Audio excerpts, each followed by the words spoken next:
안녕하십니까? 네, 오늘부터 바로 이름풀이로 들어갈 텐데요. 앞서 말씀드렸던 음양법은 이해가 잘 가셨는지요? 음양법은 앞으로 이름풀이 하면서 또 계속 다룰 거니까요. 자꾸 복습하다 보면 금방 이해가 가실 겁니다.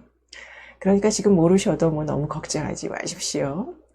자, 그럼 오늘 이름풀이의 예제로 연예인 한 분의 이름을 예를 들어볼까 하는데요. 먼저 우리 한지민님, 외모뿐만이 아니라 마음도 매우 아름다운 배우죠. 우리 한지민님 이름을 예로 들어보도록 하겠습니다. 자, 여기 나오는 숫자 17782 획수인 건 다 아시죠? 그럼 우리가 앞 시간에 배웠던 음양을 먼저 한번 살펴볼까요? 우리 한씨의 17획은 끝에 7이 홀수죠. 그래서 홀수는 양인가요? 음인가요? 양이죠. 그 다음 뜻지 7획도 역시 양이죠. 그 다음 화할미는 8획, 짝수니까 음이죠. 그럼 양양음, 음양이 조화롭게 이루어졌나요? 네, 조화롭게 이루어졌죠. 음양배합은 잘 되었다고 보는 겁니다. 그럼 이번 시간에는 수리 운격이란 걸 배울 텐데요. 우주의 삼라만상은 숫자로 이루어져 있고 또 수로 표현이 됩니다. 사람이면 누구나 가지는 이름에는 그 이름만의 고유한 수를 가지게 되는데요. 이것을 수리 운격이라고 합니다. 한자 성명화법으로 이름을 풀이하게 되면 4가지의 숫자가 나오게 됩니다. 이 4개의 숫자를 수리 운격이라고 합니다. 이름이 있는 사람은 모두 이 4개의 수리를 갖게 됩니다. 이름을 갖는 순간 이 4개의 숫자도 자동적으로 갖게 되는 것입니다. 이 4개의 수리는 내 이름의 중심 코드입니다. 이런 코드를 내가 그동안 계속 가지고 있었는데 여러분 오늘에서야 이제 처음 아시죠? 근데 더 중요한 건 이 4개의 코드가 내 삶에 여러 가지로 영향을 주고 있었다는 겁니다. 이렇게 내 삶을 움직이는 중요한 코드인데 왜 이리 중요한 정보는 늦게 알게 될까요? 학교에서 안 가르쳐줬기 때문이죠. 그래서 정말 내게 필요한 건 내가 노력해서 알아내야 된다는 겁니다. 때로는 이런 강의도 못 들으시면 평생 모르고 지내게 되겠지요. 그러면 너무나 억울한 겁니다. 왜냐하면 이름 공부는 내 삶을 구성하는 방법을 배우는 공부이기 때문입니다. 이제 앞으로 배울 것들은 이름에서 꼭 필요한 내용만을 알려드릴 것입니다.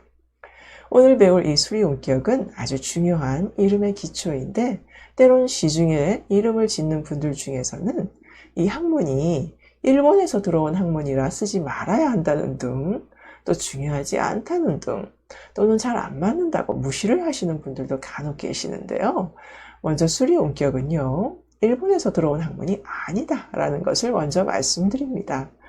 이 부분은 나중에 공부를 하면서 자세히 알려드릴 겁니다. 그리고 또 중요하지 않다고 하시는 분들은 많은 이름을 임상적으로 보지 않으신 분들입니다. 이 4개의 기본 수리는 실제 사람에게 많은 영향을 주고 있어서 이름에서 꼭 맞춰줘야 할 기본입니다. 저희 가족이 40년 동안 실제 사례 연구를 통해서 알아낸 것은 그동안 여러 장명법들이 나왔다가 사라졌지만 유구한 역사를 지닌 이 수리운격은 실제 임상에서 중요하게 나타난다는 사실을 알게 됐습니다. 그래서 본 강의에서는 그동안 나왔던 여러 장명법들 중에서 임상에서 잘 맞지 않는 법칙은 다 배제를 하고 가장 잘 맞는 법칙만 여러분께 핵심으로 말씀드릴 것입니다. 시간이 금인데 쓸데없는 공부로 세월을 낭비해서는 안 되는 거잖아요. 자, 그래서 오늘은 이 4개의 수리, 즉 나의 코드가 어떻게 나오고 나에게 어떤 영향을 주는지를 지금부터 알려드리겠습니다. 자, 먼저 이 4개의 수리는요, 원형이정이라고 해서요, 원격부터 시작을 합니다. 원격은 어떻게 나오느냐 하면요, 가운데 있는 첫 번째 이름, 지자, 그리고 두 번째 이름, 민자의 획수를 더하면 15수리죠. 이것이 바로 원격 첫 번째 수리입니다. 이것은 초년기에 나타납니다. 그 다음, 우리 한시 성과 그 다음 첫 번째 이름인 지자를 더하면 24수리, 이것이 바로 형격이고요. 두 번째 수리로서 청장년에 나타납니다. 그 다음 우리 한시성과 그 다음 두 번째 이름인 요 민자를 더하면 바로 25수리가 나오죠. 이것을 운격이라고 하고요. 세 번째 수리로서 중년에 나타나고요. 그 다음 한지민 17, 7, 8을 다 더하면 32가 나오죠. 이것이 바로 정격이고요. 네 번째 수리입니다. 이 정격은 말년에 나타납니다. 이렇게 해서 4개의 수리, 즉 4개의 코드가 나오는 것입니다. 이 4개의 코드가 바로 수리 운격이라는 겁니다. 이 수리 운격은 81가지가 있습니다. 1에서부터 81까지 있는데요. 이 숫자 하나하나가 모두 다른 의미를 가지고 있습니다.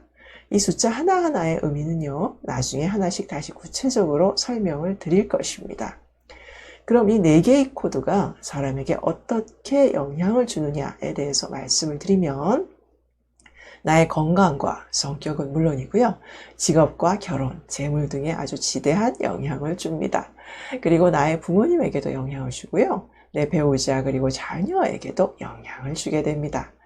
가족들 이름은 서로가 서로에게 영향을 주고받습니다. 이렇게 이름이 나에게 어떤 영향을 주고 가족들이 서로 어떤 영향을 주고받는지에 관한 내용은요. 나중에 따로 강의를 또 올리도록 하겠습니다. 근데 지금 미리 간략히 조금 말씀드리면 이 수리에 따라서 성품이 많이 달라지게 됩니다. 수리가 길수로만 돼서 좋게 배합이 되면 성품이 먼저 마르게 됩니다. 앞으로 공부를 하시다 보면 긍정적인 성향과 부정적인 성향을 알아내서 여러분 스스로 성향을 선택할 수 있게 됩니다. 긍정적인 성격은 어떻습니까? 밝고 적극적이며 세상을 낙관적으로 바라보죠. 그리고 어떤 난관이 와도 쉽게 절망하지 않고 극복해내고 주위에 감사하고 타인의 사정을 살필 줄 알면서도 자존감 또한 높은 사람이 되는 성격입니다. 부정적인 성격은 침울하고 우울하며 세상을 보는 눈이 늘 비관적이고 야망이 없어서 적극성도 없으며 주위에 불만이 많고 화가 많아 타인에 대한 배려가 없고 이기적이며 자존감이 낮아서 수동적인 성향의 사람이 되는 거죠. 그래서 아기 이름을 짓는 부모님들은 앞으로 공부를 하시다 보면 아기의 성향을 부모님이 직접 선택할 수 있게 되는 겁니다. 세밀한 성격은 소리성명학에서 결정이 되지만요. 한자법에서도 기본적인 성격의 방향은 선택을 할 수 있습니다. 그래서 한자만 잘 맞춰줘도 기본 성격은 바르게 되는 것입니다. 또 공부를 하다 보면 부모에게 피해를 주는 이름도 피하게 될 것입니다. 집에서 이름을 짓다 보면 아빠, 엄마에게 나쁜 영향을 주는 이름을 갖게 되기도 하는데요. 이런 것도 피하게 될 것입니다. 그리고 이름 때문에 아프게 되는 일이 종종 있는데요. 이제 여러분이 공부를 하셔서 알게 된다면 당연히 이름 때문에 아프게 되는 일들은 피하게 될 것입니다. 또 아무것도 모르고 이름을 짓다 보면 아이들 키가 작아지는 경우도 많습니다. 키 아주 민감한 부분이죠. 제가 앞에 1강에서 말씀드렸듯이 키 커지는 거 먼저 한글 이름의 소리에 따라서 많이 달라지는데요. 한자법에서도 어느 정도 선택할 수 있게 됩니다. 자, 이 4개의 코드 안에 생각보다 많은 것이 담겨져 있죠. 그래서 이름 짓는 공부는 내 삶을 구성하고 선택하는 방법을 배우는 것이다 라고 말씀을 드린 겁니다. 자, 그럼 오늘은 여기까지만 하고요. 다음 시간에 또 다른 분의 예제로 수리원격을 다시 한번 복습해보는 시간을 갖도록 하겠습니다. 오늘 공부하신다고 애 많이 쓰셨죠? 자, 그럼 편히 쉬셨다가요. 다음 시간에 다시 뵙도록 하겠습니다. 오늘도 즐거운 일 가득한 하루 되시기 바랍니다. 수고 많으셨습니다.